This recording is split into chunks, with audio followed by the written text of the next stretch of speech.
I don't think any of us ever expect progress to be linear, but this weekend felt like a hard dose of the ground, of reality, whatever you want to call it.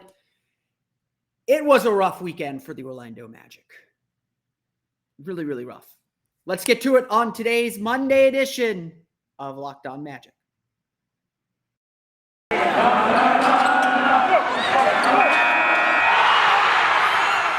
You are Locked On Magic, your daily Orlando Magic podcast, part of the Locked On Podcast Network, your team every day.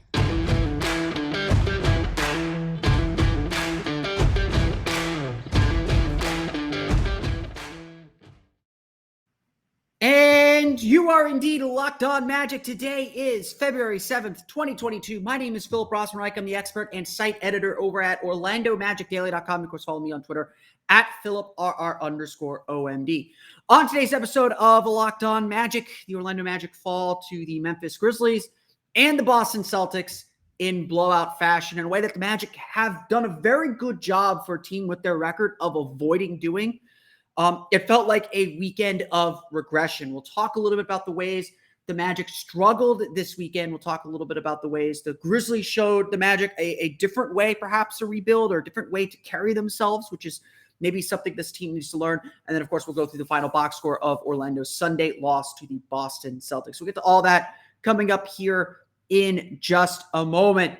But before we do any of that, we do want to thank you for making Locked On Magic part of your day every day. Whether you listen to us right when we upload, whether you listen to us on your way to work, on your way home from work, at break, at lunch, at workouts, whenever, we truly appreciate you making Locked On Magic part of your day every day and adding this to your Magic repertoire. I know there's a lot going on with the Orlando Magic, and we truly appreciate you making Locked On Magic part of your day every day.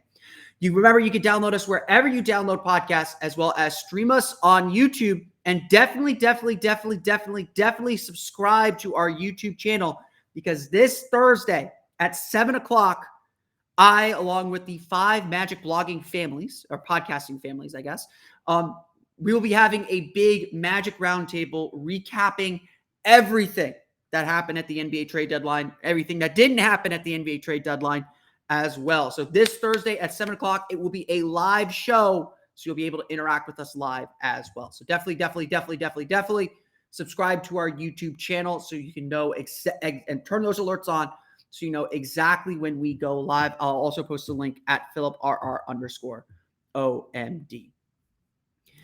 Today's podcast also brought to you by BetOnline. BetOnline has you covered this season with more props, odds, and lines than ever before. BetOnline, where the game starts. Progress is not linear. I just want to throw that out there. There's always starts and stops. There's always 2 steps forward, another step back. There's always learning and developing and growing going on.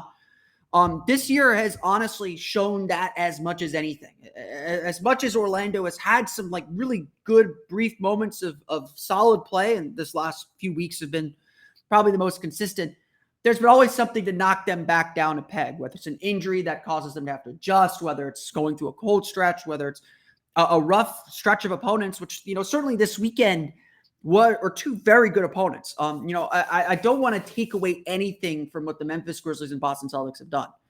The Grizzlies and Celtics are 2 of the best teams in the league right now, are certainly playing like 2 of the best teams in the league.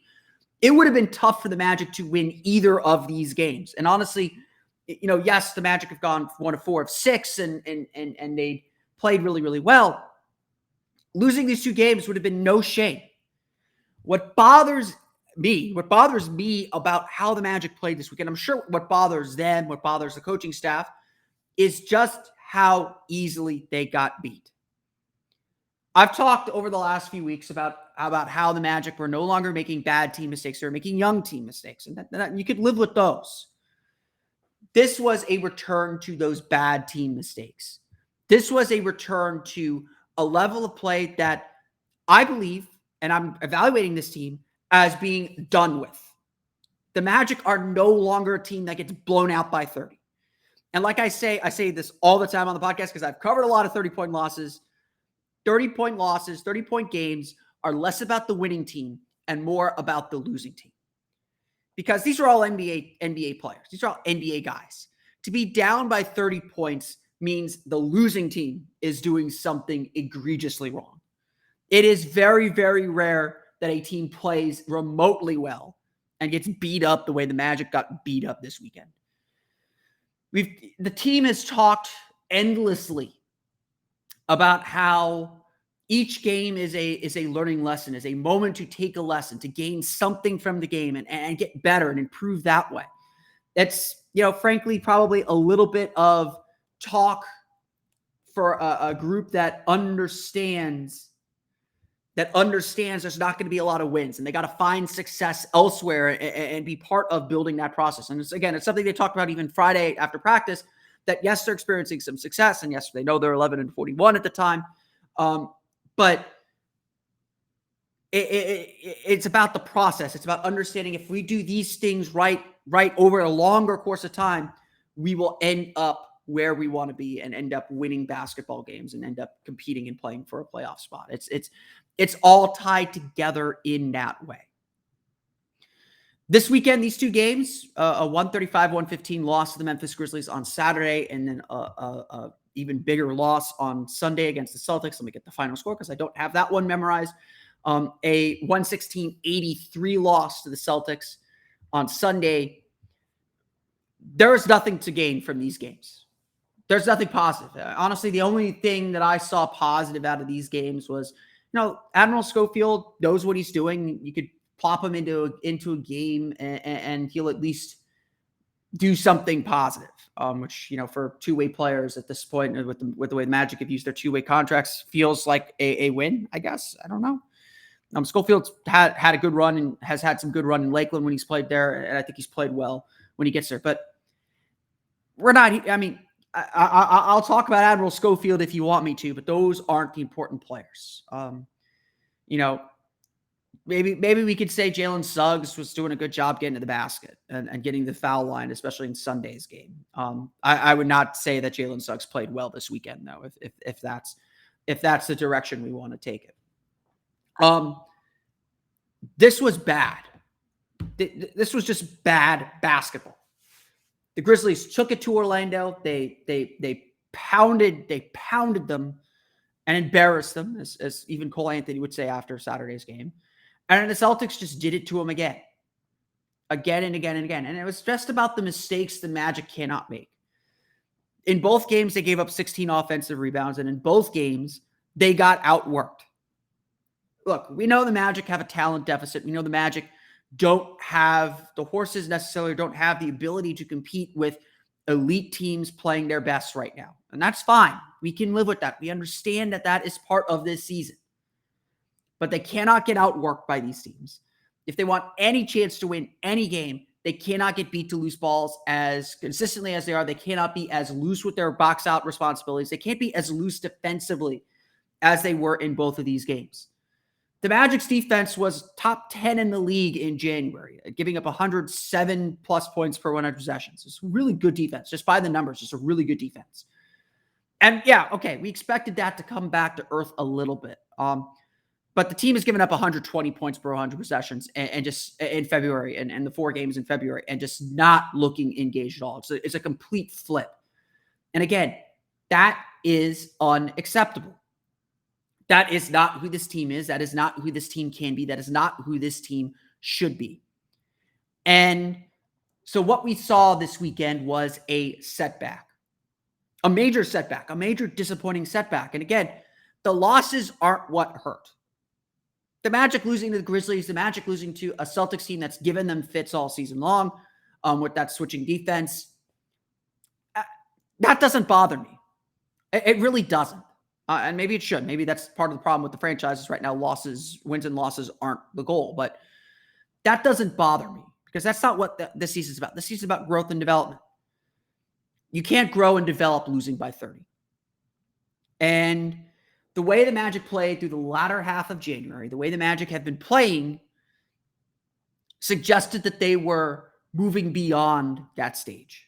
Suggested they were moving to a point where we could say, okay, you're no longer this developing, kind of older team, this developing younger team. This team just doesn't have the talent to compete.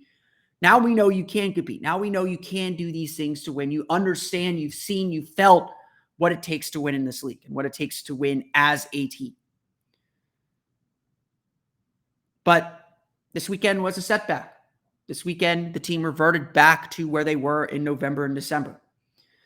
And of course, this season is about progress. It's about getting better as the season goes on. It's about learning things and improving and getting closer and closer and closer to where the team wants to ultimately be. This weekend needs to be a blip on that radar. This weekend, these types of games cannot happen again. And everyone talks about how this team is tied together, how close they've all been, how they've stuck with things as they've gone through these losses and played hard. I mean, again, I made the joke in the fourth quarter when the Magic were down by 30 to Memphis. It's like, okay, here's the part where the Magic bring it back down to 15 in the fourth quarter in game that's ultimately over. And, I agree with the criticism that that's not a victory, but it's still something. This team didn't fight in either game. Things got worse in the fourth quarter in both games, to be perfectly honest, at least while the important players were in. I've been amazed at how this team hasn't fractured as much as they have, but this weekend cannot become regular. This weekend needs to be left in this weekend, and the Magic need to start getting back on the horse and back making the kind of progress we know they're capable of. And of course, the trade deadline will present some challenges and present some changes, but these 30-point losses, these lackadaisical efforts, these games where the Magic just don't play at all like the way they want to play, it's inexcusable. And we're past the point of giving it any credence or giving it any excuse. The Magic are a whole lot better than this, and they need to play like it.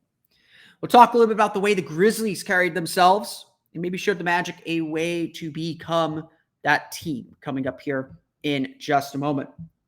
But first, this is the time of year that I've pretty much given up on all my New Year's resolutions. I'm trying. I'm really trying, but there's just so much going on. All-Star break is probably a good time to kind of reset the battery a little bit and get back into it. But this year, I'm going to stick to my resolution. I'm going to eat right, and that's thanks to Built Bar. It almost feels like it's not really a resolution because I honestly enjoy eating them. Have you tried the Puffs? If you haven't, you're missing out on one of Built Bar's best tasting bars. Puffs are the first ever protein-infused marshmallow. They're fluffy, they're marshmallowy, they're not just a protein bar, they're a treat, and they're covered in 100% real chocolate.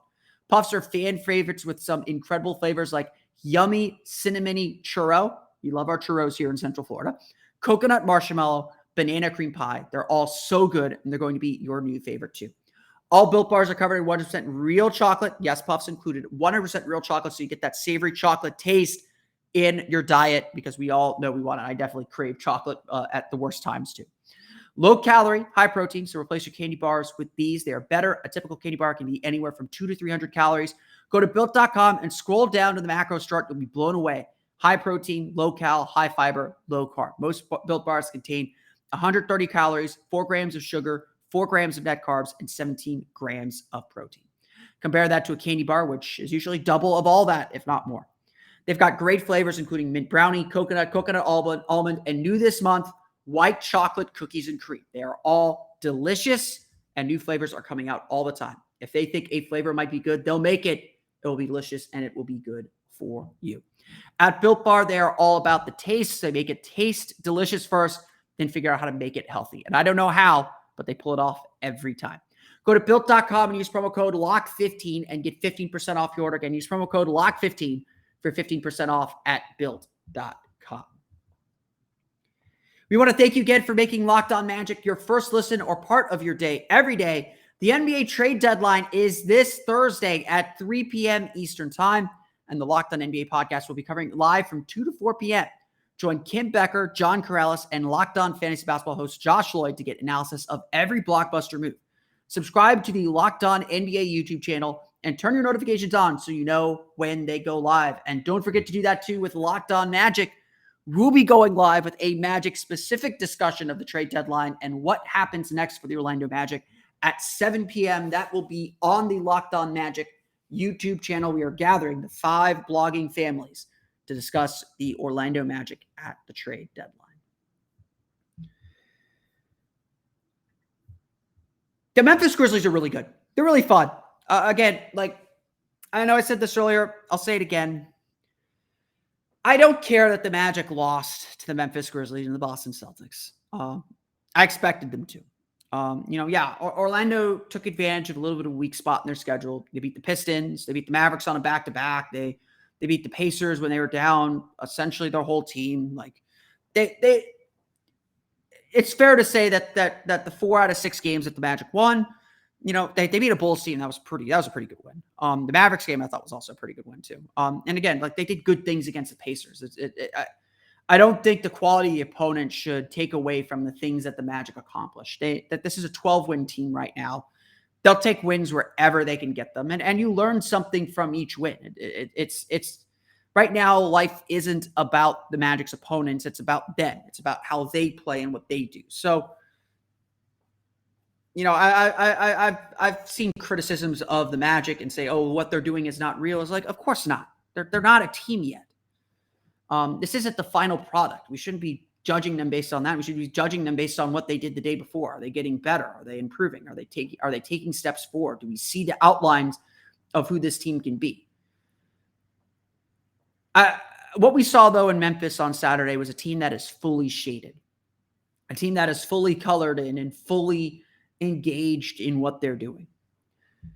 The Memphis Grizzlies are fun, plain and simple. And everything springs out of Ja Morant and his stardom. That dude is a superstar. And you could tell by the way the Magic crowd, the sellout crowd in Saturday's game buzzed every time he touched the ball.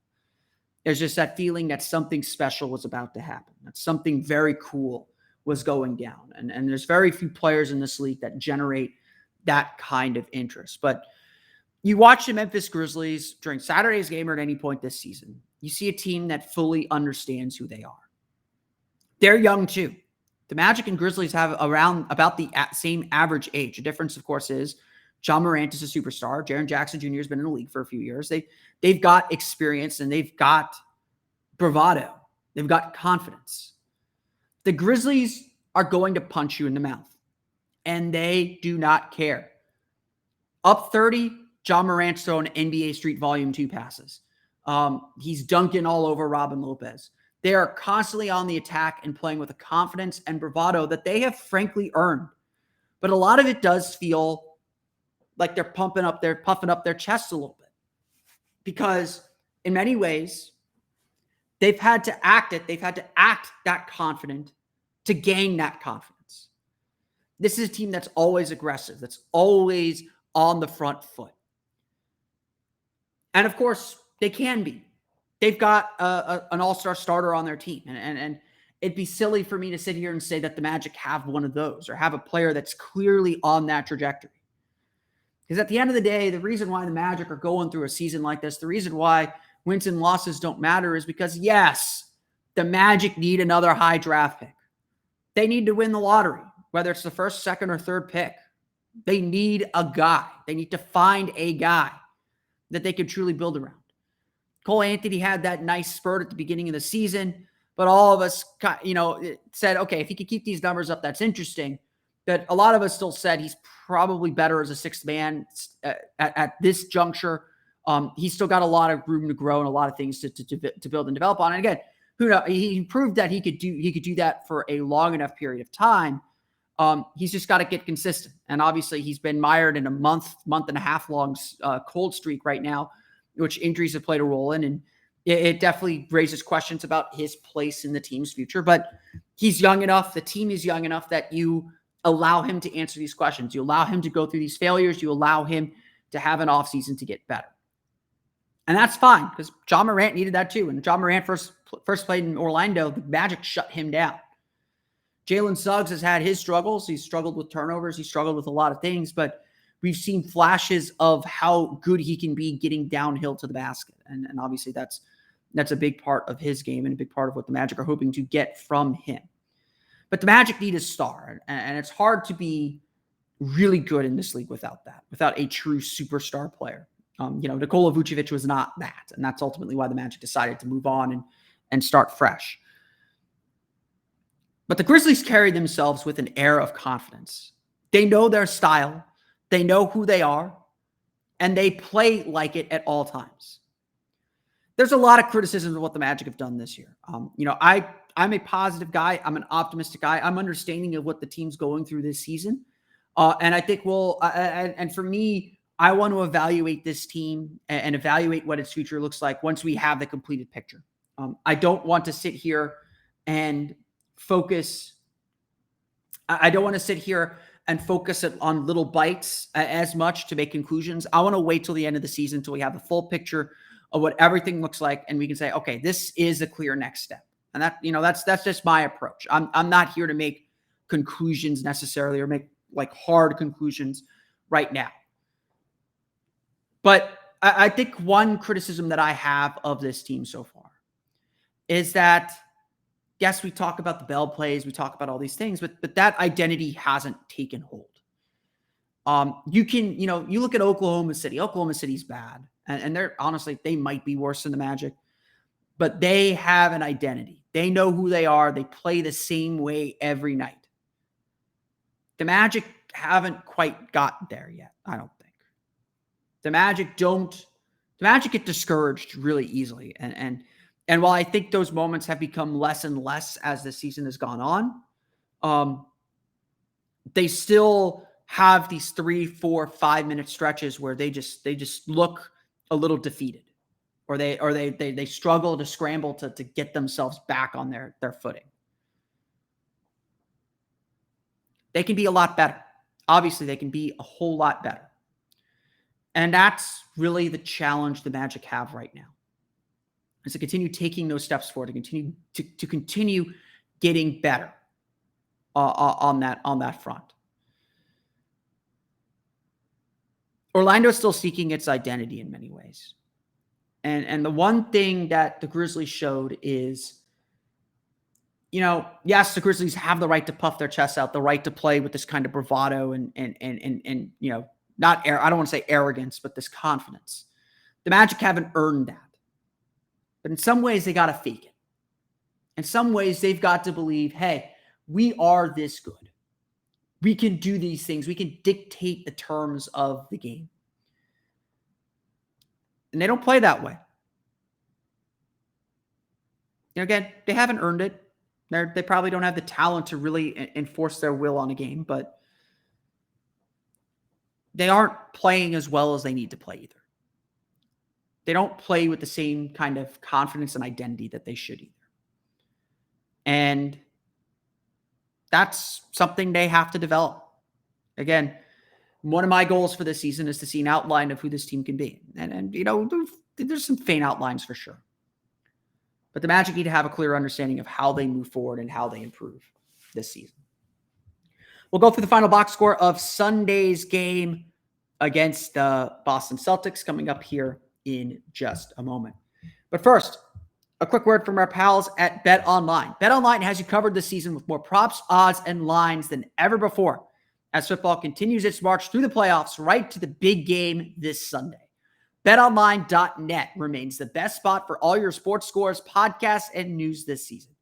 And it's not just football. BetOnline has up-to-the-minute info on pro and college hoops, NHL, boxing, UFC, along with live, real-time updates of current games. Don't wait to take advantage of all the new amazing offers available for the 2022 season. BetOnline, where the game starts. Obviously, we're covering both games from the weekend in this podcast, but I do want to mention a few points from the Magic's box score on Sunday. Obviously, not a good game. Fourth lowest field goal percentage the Magic have had all season. It was a rough outing for the Magic any way you slice it. Boston just does such a good job switching. They have the top defense in the league over the last 15 games. They're, I think, number 4 in the league overall. The Magic really struggle with good defenses because their offense is terrible. And so when you play a team like Boston, you're going to struggle to score anyway. This is a bad offensive team anyway. When you add mistakes to that, whether it's turnovers, whether it's offensive rebounds, you're only making the problem worse. I mean, Boston had 99 field goal attempts. Orlando had 81. That's a huge difference. 16 offensive rebounds for the Celtics. The second straight game that an opponent had 16 offensive rebounds. Magic usually very good defending the paint, giving up 58 points in the paint. Just to me, again, the disappointing part of this weekend is that the Magic did not do the things that they're actually good at. they are a good defensive team. That is something to hang their hat on. They are very good at locking down the paint. That is a huge emphasis for them. They're usually they're not a great rebounding team, but they're usually pretty good. Most of their problems come with turnovers, but 16 points off 19 turnovers isn't terrible. But these mistakes just pile up. I do want to point out Jalen Suggs' game. It was a good mix of what's good about him and what's been bad about him this season. 17 points, 5 for 11 shooting, 7 for 7 from the foul line, 6 rebounds, 5 assists, 6 turnovers. Suggs is proving very, very quickly that he is very good at getting into the paint and toward the rim. It's been that way all year. He has been great at getting baskets around the rim and kind of setting himself up to finish around the rim. Where he struggled is the finishing aspect. And sometimes it's him looking for a foul that isn't getting there. He is getting the line a whole lot more lately. Sometimes it's him getting stuck in too deep and unable to get himself out of that trap. In this game, there are a lot of lazy kick-out passes. There's a lot of lazy entry passes to initiate offense. Just a lot of unnecessary flair that he did not need. And there's I think a lot of frustration involved in the way that this team was playing. And you could just tell, again, to that point about confidence that I made earlier, you could just tell the Magic were constantly on their back foot. They're constantly kind of reacting to what Boston was doing instead of attacking it. With switching defenses, you cannot allow the switch to dictate your tempo. And that's been the biggest problem for the Magic all year. The Magic talk about playing with pace. They talk about playing with a certain energy. But at the same time, what ends up happening is they talk about playing with a certain energy, but what ends up happening is when you get a switch, they have to stop, reset the offense, or they can't attack the switch. Some of that schematic, Jamal Mosley has to be a little bit better saying, hey, when teams are switching, do this. The way you beat switches is with slips. You get Wendell Carter to slip a screen. You get Mo Bamba to slip a screen. You set up, 2-3 pick and rolls where Franz Wagner is slipping a screen instead of a big. Wendell and Mo are good enough that they can spread the floor. And, they do a good job with Robert Williams kind of roaming around the paint and protect the rim. But overall, again, Orlando just not able to attack these switches. It's been a problem all year long. The only time the Magic have had any success against switching defenses was against the Pistons in the win a few weeks ago. Other than that, every time a team goes to a pure switching defense, and Boston probably does it better than almost any team I've seen. Miami does it really well too. Anytime they go into a switching defense, the offense just goes into a complete shell. The Magic, again, the 4th worst field goal percentage of the season at 35.8%. Orlando would say that they missed a lot of open shots. That's not really what I saw. They might have been open, but they weren't rhythm shots. The Magic were kind of rushing and frustrated. You could feel it. 5 for 26 from beyond the arc for the game. 20 for 21 from the foul line. It's about the only good thing the Magic did offensively was get to the foul line a decent amount. Orlando's free throws are coming up, but I want to point this out too. Orlando had only 7 rebounds come from their bench. Their bench got crushed, period, full stop, just period. 7 total rebounds off the bench. 1 from Gary Harris, 3 from Chuma Okeke, 3 from Mo Wagner. Mo Bamba had 10. Wendell Carter had 8. Franz Wagner had 7. Jalen Suggs had 6. Those are your rebounds. Orlando gets out rebound 55-40, 16-8 on the offensive glass, and they give up a ton of offensive rebounds. Like I said, just not a lot of positives coming out of this game. Just a very, very, very bad performance. And I think, honestly, you just got to leave it at that and hope that the Magic can continue to build and grow off of this and keep trying to find that progress once again. That's going to do it for me today, though. I want to thank you all again for listening to today's episode of Locked On Magic. Of course, find us on Twitter at Locked On Magic. Subscribe to the podcast on Apple Podcasts, Stitcher, TuneIn, Himalaya, Google Play, Spotify, Odyssey, and all the fun places to download podcasts to your podcast-enabled listening device. You can find me on Twitter at @PhilipR_OMD. And, of course, for the latest on the Orlando Magic, be sure to check out OrlandoMagicDaily.com. You can follow us there on Twitter at @OMagicDaily. On tomorrow's episode of Locked On Magic, we'll talk a little bit more about the trade deadline, get you set with the pieces that I believe are really on the table for the trade deadline, what the Magic might expect to get for them coming up on tomorrow's episode of Locked On Magic. Now that you're done listening to us, make your second listen Locked On Bets, your daily one-stop shop for all your gambling needs. Locked On Bets, hosted by your boy Q, with expert analysis and insight from Lee Sterling. It's free and available wherever you get podcasts. We'll be back again tomorrow for another episode of Locked On Magic. Until then, for Orlando Magic Daily and Locked On Magic, this has been Philip Rossman-Reich. We'll see you all again for another episode of Locked On Magic.